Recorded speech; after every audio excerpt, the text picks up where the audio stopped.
ao còn lô vậy chia đâu rồi thì nó đang còn nhiều anh nữa cô đi ngu mà cô chưa đi à cái phô đà con lệ phô đà con lịch lô đi đó để tao mà đi con lệ mày tao mà thế nào mua chim mà được cái mà đó này tí lên này đâu đã mua ta mà này tầmนี้mà ta lại đi lo băm này cô lấy cái màn này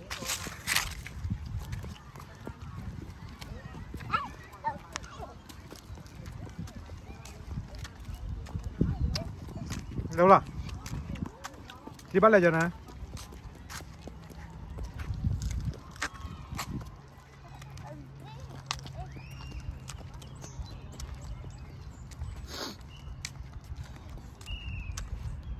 hello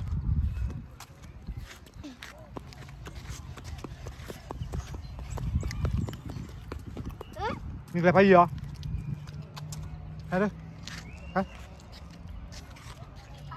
rồi thì giờ thì ra cái này là lạt tê ba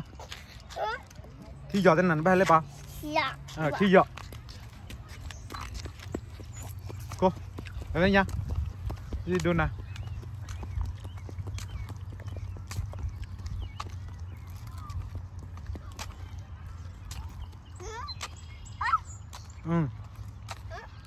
thì giờ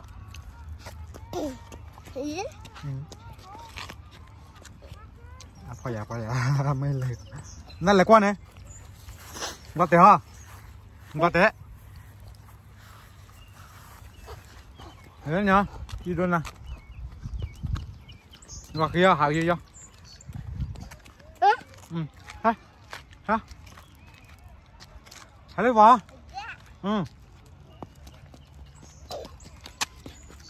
là gì do chứ gì do thôi đừng lọt kia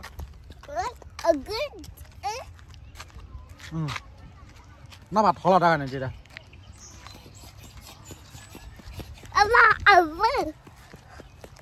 ra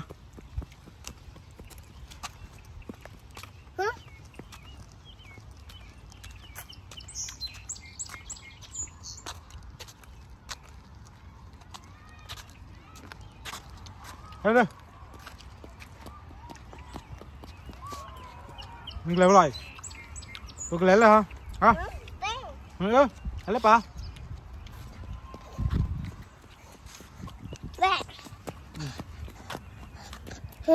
mấy kỳ đã hay là gì là mấy kỳ đã ô khỏi rồi tôi khỏi vào nó gì rồi luôn nát luôn đấy tôi khỏi à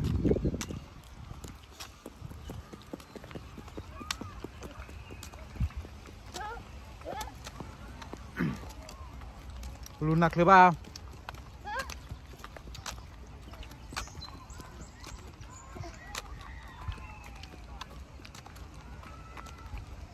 ก็โอเค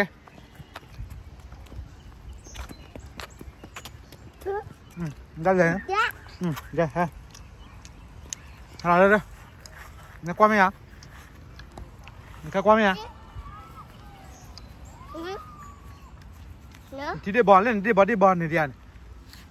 นี่ได้บอลที่โดนอัดได้บอลไปได้บอลพานี่ไปที่ไปได้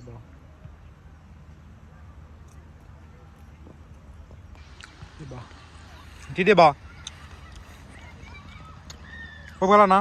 บ๊ายบาย